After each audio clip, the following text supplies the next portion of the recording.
Hello, everybody, and welcome to the podcast. I'm Joe Gould, and I have a special guest with me today. His name is Logan Gould. He's my kid, Howdy do, everybody. and we're happy to have him here, and we're live from my office. And today we're talking about Five Nights at Freddy's. Recent movie came out, I believe it was last year, and based off of a hit video game series. Are you familiar with the series, Logan? I know nothing about this, but I heard there's a lot of lore in this movie. All those die-hard fans are gonna love it. Yeah, so the first video game was released in 2014, and it was created by Scott Cawthorn. And the main series has, I guess there's 9 video games at this point, and they take place in the fictional pizza franchise Freddy's Fazbear Pizza, which is really a spin-off of Chuck E. Cheese and Showbiz Pizza back in the day. And the franchise, the restaurant itself is named after Freddy Fazbear, which is one of the animatronics in the games. And the story follows a series of night guards and family members and I guess ghosts or spirits who have all been affected by a serial killer named William Afton, who himself disguises as a giant robot. Giant rabbit. Burnlocks hit him hard. Yeah. So, did you know, Logan, that the Scott Cawthorn came up with the idea because his previous game, which was a family-friendly game, Chipper and Sons Lumber Company, people said that the main character, which was a young beaver, looked like a scary animatronic animal. So it was unintentionally scary as all get out. So he took the criticism of his first game, it inspired him to make the new game, which was very popular. Yeah, that's kind of the background. The movie itself, it had a budget of $20 million, but it was a big success. It's grossed $297 million worldwide. It's Blumhouse's highest grossing film, and it's already been approved for a sequel. So I think we'll start filming next year. So Logan, there's different ways we could do this. You want to walk through the plot with me in broad strokes, and then we can get down to some specific things you liked or disliked, and that kind of thing. Well, I'm new to this podcasting business, but yeah, I'd say first off, Okay. walk through the plot. All right. So the movie starts off in the pizzeria, this location. And it starts off with a security officer, which I know you're probably not real familiar with horror movies, but it's very frequent in a horror movie to have a setup where you get a character on screen in an uncomfortable role, and they are immediately killed. And it kind of sets up some spookiness. And that's pretty much what happens on this one. Freddy, he's kind of angry, Yeah. kind of mad. And then right after that scene, we skip over to a mall, and we see a security guard, Mike Schmidt, and he is, well, Logan, why don't you walk us through what happened? So, he is getting a donut or a coffee or something. I don't know. I don't remember. And he sees some kid alone by himself. Some dude walks up to the kid, grabs him. They're walking, right? Mike didn't think very hard and chased after this man and tackled him, beat him up in a fountain, and then found out the dude is the kid's dad, and he just beat him up in front of some 6-year-old. Yeah, not a smooth move. I do think he was thinking though, because what is the key plot point that we find out about this guy? His brother got kidnapped. Yeah, and likely killed. We know he's killed later on, but yeah, and he feels guilty about this too, doesn't he? Yeah, because he was told to watch his brother for a few minutes, and then got distracted by a frisbee or something, and brother got snatched up real quick. So that's a recurring dream that he has, actually. So, but just when it looks like he's about to stay unemployed, and in this particular thing, he needs to stay employed, because who's another key character? William Afton. But Well, actually, I'm thinking of something else. What? Who lives with him? Oh, Abby. Yeah. So he's got a younger sister, but both his parents had passed away. Abby, who lives with him, and she doesn't have good social skills. She spends all her time doing what? Playing with some crayons, coloring. Yeah, drawing a bunch of pictures. Art. Yeah. You got some art. Hmm? You got some art. I do. Yeah, I got some art. I do some painting. Just finished a new one. So, anyways, she doesn't have good social skills, and her aunt wants to take custody of her so that she can get the monthly check from the government. So, anyways, he needs to get a job real quick, and he goes to his career counselor, Steve Raglan, who we find out later is Michael Afton. Yeah. That's his name, right? I don't know. Yeah, no, it's William Afton. William Afton. There you go. Yeah. Michael's Mike's the main character. Yeah. Mike's the main character. Hard to keep track of these names in movies. I don't know. But anyways, this Steve Raglan gets him a job at rundown Freddy Fazbear's Pizzeria to be the new security guard. And we're assuming the one we saw that got killed earlier, they had a vacancy.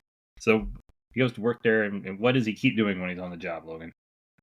Sleeping. Yeah. He takes pills to sleep so he can go back to his brother's kidnapping and try and figure out who took him. Because apparently there's this fury that everything is stored inside of you, and you just gotta knock it out, find it. Yeah.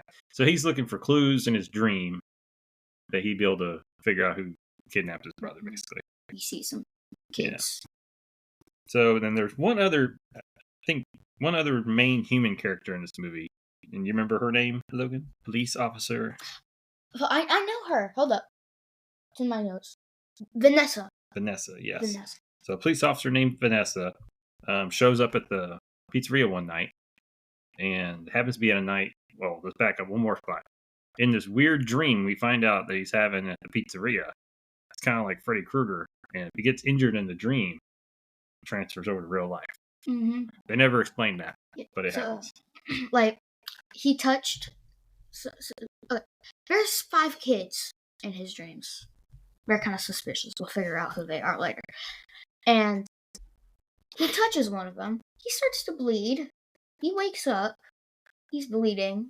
Talks to Vanessa. She notices that. That's a problem. Yeah, so she helps him a little bit. Yeah, she helps him, and they kind of become acquaintances, probably the best word to put it. And over the course of the movie, she finds out that the pizza place closed down, I think it was in the 80s, after there was 5 children that went missing and is soon to be murdered. And that comes into play in just a minute. And Vanessa is a kind of an odd duck. Got a weird personality, a little squirrely. She really likes that place. She said she grew up there. We find out why later. Yeah. So before we get to that big reveal, we have to talk about why everyone comes to watch this movie in the first place. So in many ways, Logan, who are the main characters in this movie? The animatronics. Yes. And how many are there? There's 4, but there's also a cupcake and a clown. I think the cupcake comes with Chica. I was about to say Chica. Yeah, so technically there's the 5 mascots for the animatronics. So you have Freddy Fazbear, you have Bonnie, who is Bonnie, or what is Bonnie? Bonnie is a blue or purple rabbit. I'm not good at colors. Yeah, my kids are colorblind thanks to their mom. Speaking of getting mixed up with the animatronics, when we were watching this movie, I thought I was so smart, and I was saying the duck was Bonnie. Yeah, but who's the duck? Duck is Chica. Yeah, so you have Freddy, Bonnie, Chica. You have Foxy, who surprisingly is. Huh? What is Foxy? Foxy's a fox. Yeah, so surprisingly, huh? Mm-hmm. He's also got a hook for a hand. Yes, Captain Hooky. Mm-hmm. And then you got Mr. Cupcake. So and they do some shenanigans in this movie, kill quite a few people. And who do we find out that these 5 animatronics really are? The children in Mike's dreams. Yes.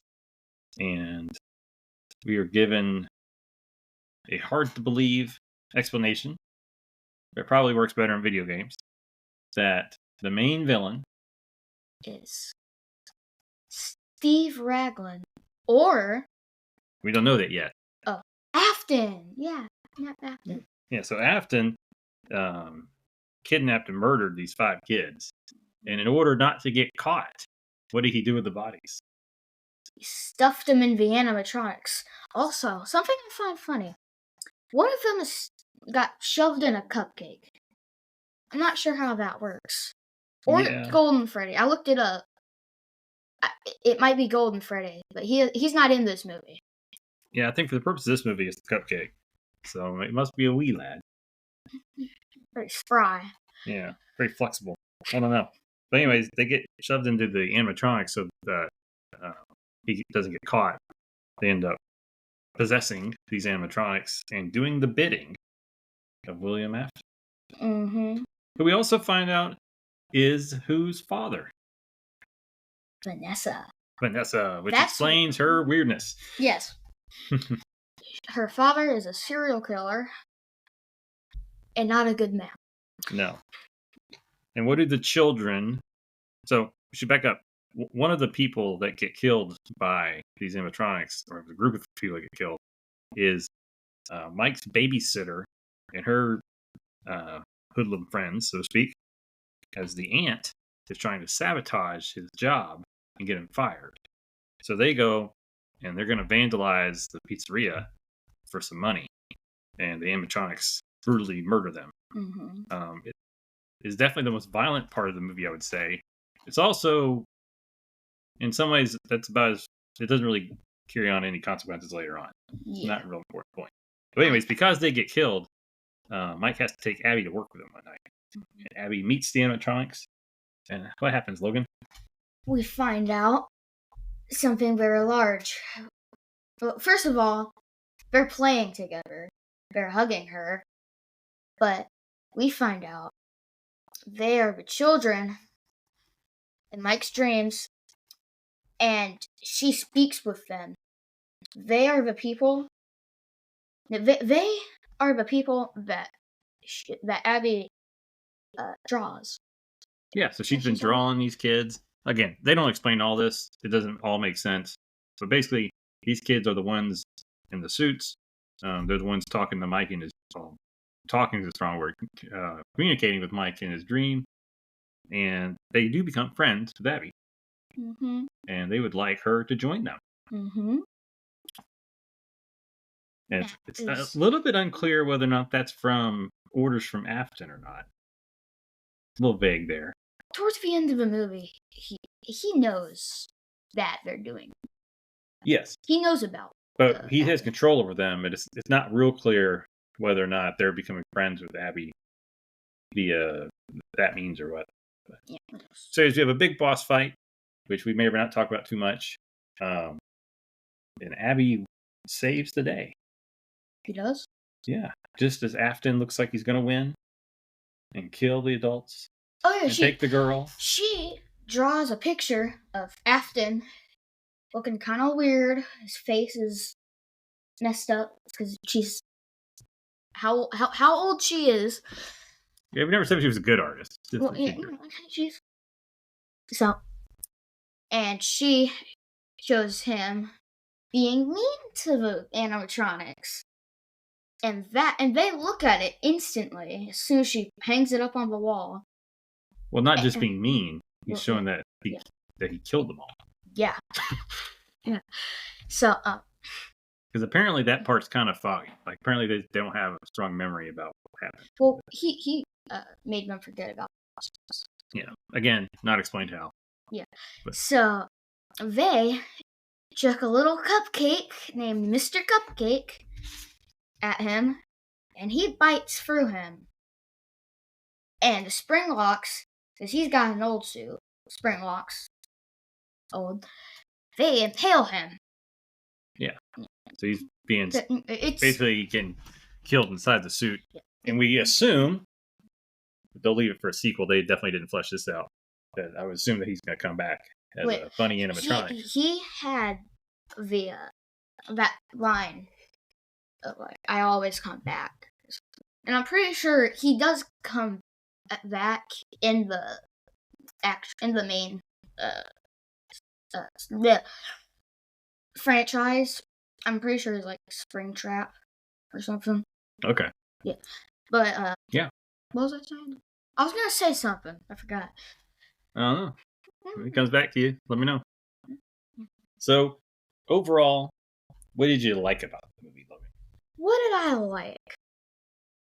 I liked the designs of the animatronics. It was Jim Henson's monster.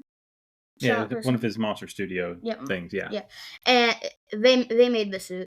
So you appreciated they were real suits and it wasn't CGI. Yeah, like that one dude and the one director and one of the Godzilla movies you reviewed.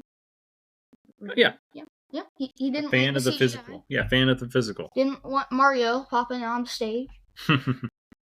I liked William Afton. Well, where you get to Afton, which of the animatronics did you like best? The suit. We'll take the cupcake out of the equation because it may have been CGI, at least part of the time. Well, it was biting everything. Yeah. I don't know how you would have done that. I liked Freddy. All of the animatronics had this like kind of waist thing. It looked kind of weird, but that's how the robots would dance back in the day. Yeah. I liked Freddy. Okay. But I liked William Afton, his bunny suit, his personality, straying away from the serial killer side of him. He's pretty funny, especially and his Steve Raglan identity. Yeah, so he kind of had the perfect job for finding people to kill, didn't he? Yep. Yeah. There were a few things I didn't like. Okay. There weren't very many jump scares except for that one clown thing. I forget what its name is. It had a few jump scares, but they were just funny. Yeah, and that was one of the things the reviews talked about was that it was an entertaining movie, but for a video game series based off of scary moments, it didn't necessarily have a lot of those. Really, and maybe it was just the complications of trying to deal with those big animatronic suits, and how do you really surprise someone with that? It's more of just a slow, around the corner kind of thing. Yeah. So I put this on my notes, but I'm slowly realizing why. I put, why did Afton kill 6 kids? Because he's insane. Yeah. He's so, speaking of the 6 kids, do you think that Mike's brother is going to be introduced as an animatronic in maybe the sequel? He may be one of the other animatronics. There's a bunch. It's not just those 4. Because there's a bunch of different animatronics that they've introduced. Shadow Freddy, Golden Freddy. Yeah, it'll be interesting to see if in the sequel they go to a different franchise store. Mm-hmm. Abby should be engaging with other kids. And Mike should not be raising a child. I'm just throwing that out there. He was right when he mentioned this. Everyone mentioned this. Mike shouldn't be raising Abby. All right. Well, agreed, but well, she didn't necessarily have a better option. Yeah, because she hates her aunt. Yeah, and he was traumatized. He felt responsible for losing his brother. Mm-hmm. If he let his aunt lose Abby, that'd be a problem. Yeah, so I heard you found something interesting from a director. Yeah, so I found this interview with the director, Emmy Tammy, and it was about her box office predictions. These are just a few lines from her. I'm taking all these predictions with a grain of salt, only because it's amazing to be going into this weekend leading with all of this excitement and those strong projections. But at the end of the day, I think my biggest nerves are wrapped around whether or not the fan base is going to embrace this film. I think they did, and I'm staying focused on that. Everyone else will be gravy if it comes. Just keeping fingers crossed. Yeah, and it definitely did well. Like I said, it made $297 million. I think the profit, can't find it in front of me, was $170 million. It's a lot of money. It's a lot of money. If I had that money, I'd buy a lot of things. Probably mostly video games. I learned a bit about FNAF, you know? So FNAF, I had never heard that phrase before. I don't like it. Prior to you telling it to It's me. weird. It's basically just an acronym for Five Nights at Freddy's. FNAF. It's weird. Yeah. It was a good movie overall. Like, it was decent. Okay. So if we were gonna give it a score, just say out of 5 tokens, how many tokens would you give it? Probably give it 4. 4 tokens. Pretty impressive. Well, it's a pretty good movie. No, I think again, it was a little violent, more violent than someone your age would typically be watching, but it was a kind. I didn't say good, but it wasn't ultra gory. It was an odd movie. Like the tone and the violence, like it wasn't really that scary, but there was, like, for a PG-13 movie, a pretty good amount of blood. Yeah. Language wasn't too bad. So I have a Google review, and it's very negative. Okay. It's a 1-star review. It's basically saying, I'm never getting those 2 hours of my life back. Best thing about the experience wasn't even the movie, but instead dressing up with my friends in the theater. It was crap. And I don't know why everyone is lying to themselves over here, giving it 5 stars, where if I could give it 0, I would. This is literally the dream face reveal of movies. The fact that Scott Coe wrote this and let this through says enough. This was a cash grab. I waited 9 years for a FNAF movie, and this is the absolute platter of feces I'm presented with. On a side note, this movie was in just developmental, like, problems. It kept having multiple issues for production. Start, stop. This person would sign on. This person would quit. It took forever to make this movie. They made another version of this movie in 2021, but it was crap. All right. So I think we get the gist of that review. They didn't like it. Yeah. Oh, there was a review about the Empress of Ireland and Napoleon. I don't get that. But there was Did anyone like the movie? Yeah, there's a. This is a 5-star review, and it's a critical review. Okay. But I'll give it to this one later. I recently watched the Five Nights at Freddy's. So is this the decent one or the great one? Which review is this? This is the good one. Okay. I recently watched the Five Nights at Freddy's movie, and let me tell you, it's an absolute roller coaster of thrills. As a fan of the game series, I had high expectations, and this film not only met them but exceeded them.